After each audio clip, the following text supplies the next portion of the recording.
about anything we can do. But it's actually made a big difference because the partners we get are kind of long-term players. They're looking to impact the country, the entrepreneurship, and innovation. It's not just a revenue thing for them.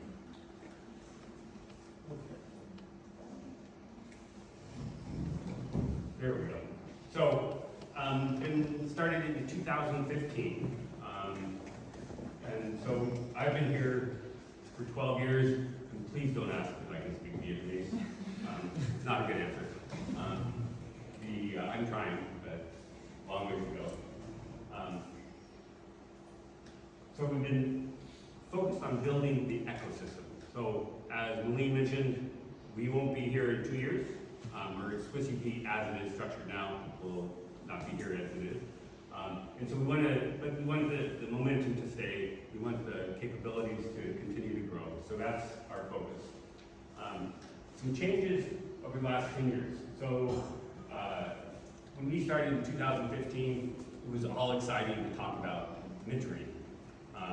That was not a standard service to provide to startups. Now it is. There's no question, nobody even thinks about it.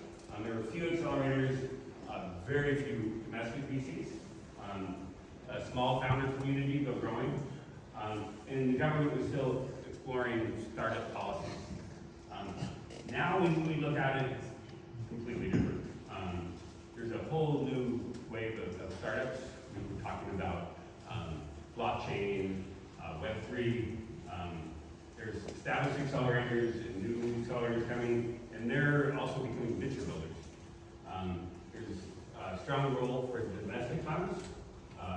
Government policies, particularly this past year, have really been implemented. They're innovative to the extent that we now are talking about state venture funds. And we can't take credit for the international visibility, but the international visibility of Vietnam and Vietnam startup and innovation world is definitely growing. And so what has changed? I think there we go. So we're describing it as institutionalization of the ecosystem. So this is where the government policies are important. Resolution 57, which implemented a lot of guidance around innovation. The universities are all developing innovation hubs. I think they don't have much of a choice. Corporate innovation is growing. So we have representatives here, and that's also a big change from what we saw 10 years ago. Then we're seeing prioritized sectors like semiconductors and the IFC in Da Nang and in Saigon. So big changes there. The capital ecosystem is expanded, and Mike is a representative of that. The growing capabilities of VCs, local VCs, meaning VCs based in Vietnam. We've always had international and regional VCs kind of coming in and coming out, but we're seeing more and more local. And more structured investment pipelines. But as Beth mentioned, capital is so volatile with everything else going on in the world. The founder sophistication has definitely grown, better product thinking. People are looking internationally earlier. There's a stronger operator mindset. So people are looking, how do I run the company? Not just how do I start a company, but how do we run it? And the founders have much more experience.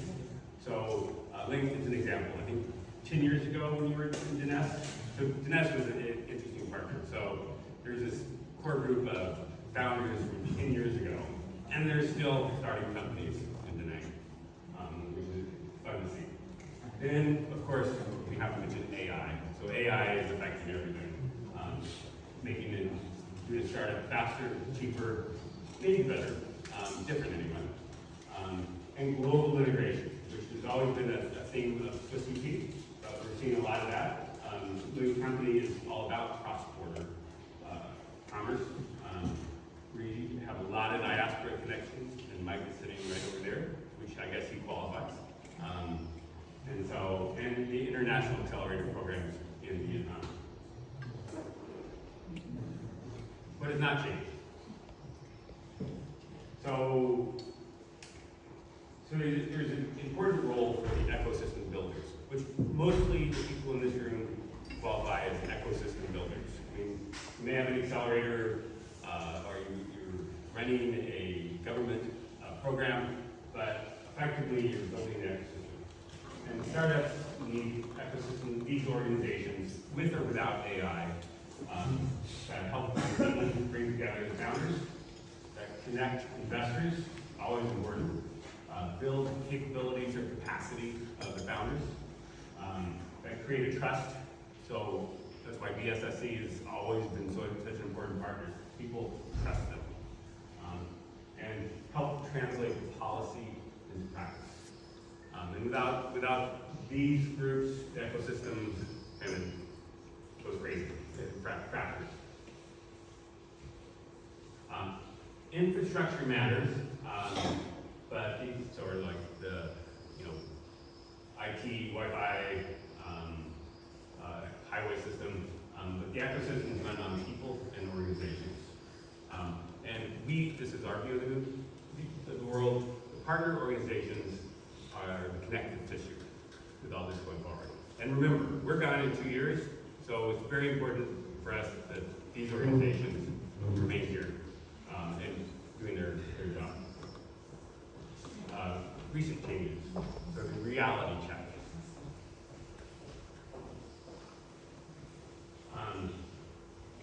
It's hard to talk about venture funding because it just, what I say this year changes for next year, but it's definitely, the cycle has slowed. And we'll have to see kind of how it develops over the next year with global wars, other things going on. That has an impact. State venture funds in Vietnam, I think we're going to see a big impact. We don't know how those will be implemented, but that's happening everywhere in Vietnam now with the new policies.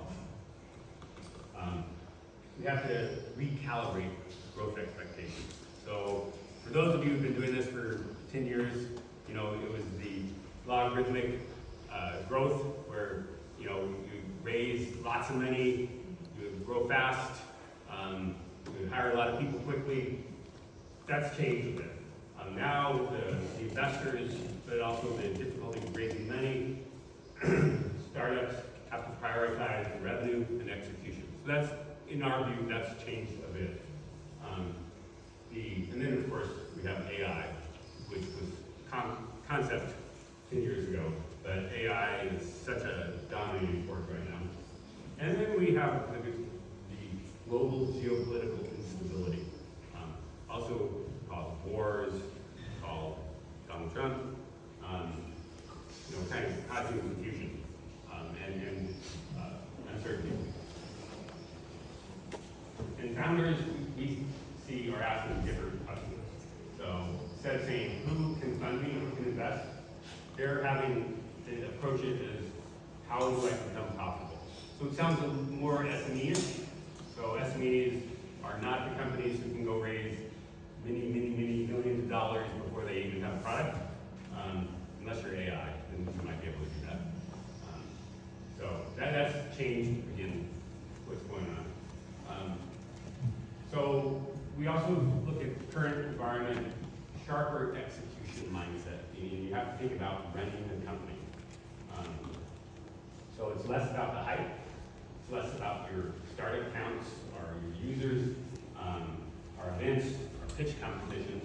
It's more about sort of creating real business models, capital efficiency, how can you make your investment last until you become cash flow positive, international competitiveness, and we're seeing that a lot, very successfully in Vietnam.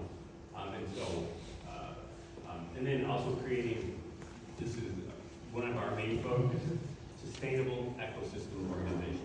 So we want all these organizations to have a sustainable approach and be here in 5 years, 10 years. So as an ecosystem builder, the real question is, kind of, you need to ask, how many companies can scale, how many companies can become big and sustainable, how many ecosystem organizations will endure. So how many, and for those in the government,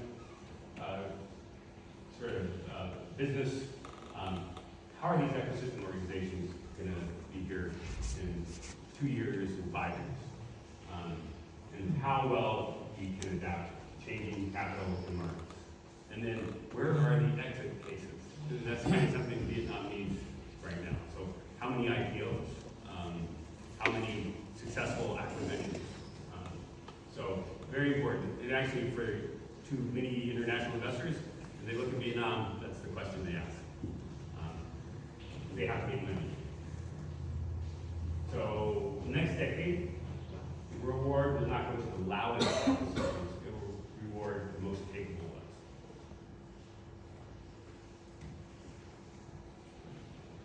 And capability is built from the inside.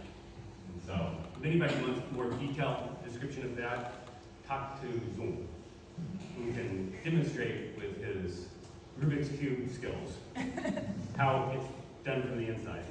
So yeah, if anybody wants competition, challenge Zoom for Rubik's Cube. I'm not going to.